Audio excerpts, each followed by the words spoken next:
So in many of our videos and downloadable ebooks, you will hear me talking or writing about the NIE number. So what exactly is it, and why do you need one, and how do you go about getting one? So all this and more in this week's episode, number 116 of 2 Minute Tuesday with Hondón Valley Homes.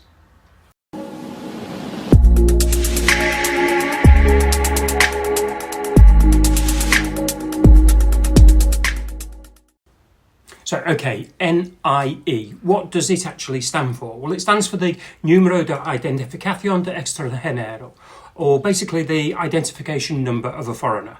Now, this is an ID number that's assigned to all foreigners by the Spanish National Police who are not Spanish citizens. So if you have a holiday home, or you're a Spanish resident, or you're applying for a Spanish residency, then you'll be given this number.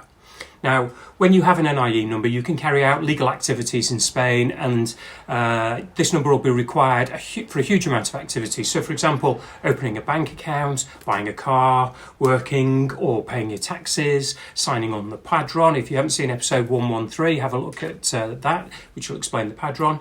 Obtaining and connecting things like your utilities, or buying a mobile phone. You'll be asked for your NIE number if you're stopped by the police, or even if you're signing for an Amazon delivery with a local postman or DHL. Now, the number itself, it acts as a tax identification number, and it's necessary for all sorts of financial transactions that involve the Spanish tax office as well. So it's an identification number that you will learn off by heart in Spanish, and you'll be called to use it, maybe not daily, but probably once or twice a week. So you'll be asked to recite it, whether it's a delivery or anybody who will need it, then you need to reel it off or have it stored in your phone so that you can access it easily. So how do you go about applying for the NIE? Now, to apply for the NIE, it's relatively simple. You can do this at an embassy or in a consulate in your home country, or you can do it here in Spain with an appointment at one of the issuing Spanish national police stations. Now, you can either do this yourself, or you can ask your lawyer or your gestor to do this on your behalf. However, they're obviously going to request a fee for doing so. You'll need to fill in a form which is called EX15, and this needs to be done in Spanish. Now, a top tip is that you can download an English version of this form, which will show you what you need to do in order to complete it. However, you must present the Spanish version when applying. You'll need a valid passport as well as a good photocopy of it. You'll need 2 small passport-style photographs, and you can get those from the kiosk machines, or most opticians in Spain also offer this service. And finally, the application form, which is, or the application fee, which is form 790, which must be paid at a bank, and then you bring proof of payment. The bank will stamp the form, and you bring that with you to show that you've already paid for it. And finally, you'll need the appointment itself. Now, different areas have different application processes, so you should check online if you need to either call a number, and that will need to be done in Spanish, or if there's an online process for booking the appointment itself. Now, normally the NIE number is issued on the day, on the spot. However, some offices will ask you to come back at a later date to collect it, or maybe even return to the same office later in that same day to collect it. And basically, that's the NIE number, very abbreviated version, but that's it.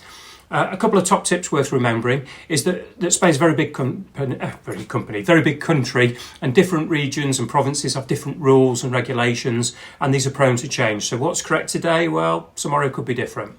When you get your NIE number, stick it in your phone book on your mobile phone under NIE, then you always have it at hand.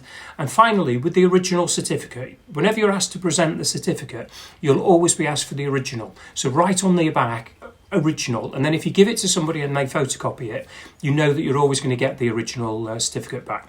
And that's it for this week's 2 Minute Tuesday. Just a quick pointer, we've got some amazing new villas on our website at the moment, so please pop over to our website and have a look. Details should be on the screen.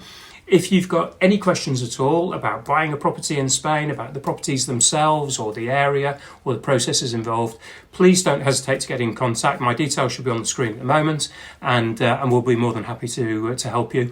Or go back on the blog section of our website where all the 2 Minute Tuesday videos are listed, and go back and you should find answers to virtually all of your questions there. If they're not, then please drop me an email, and you may even be featured in a future episode of 2 Minute Tuesday. So until then, thank you very much for your time, and we look forward to seeing you for the next episode of 2 Minute Tuesday with Hondón Valley Homes. Until then, adios.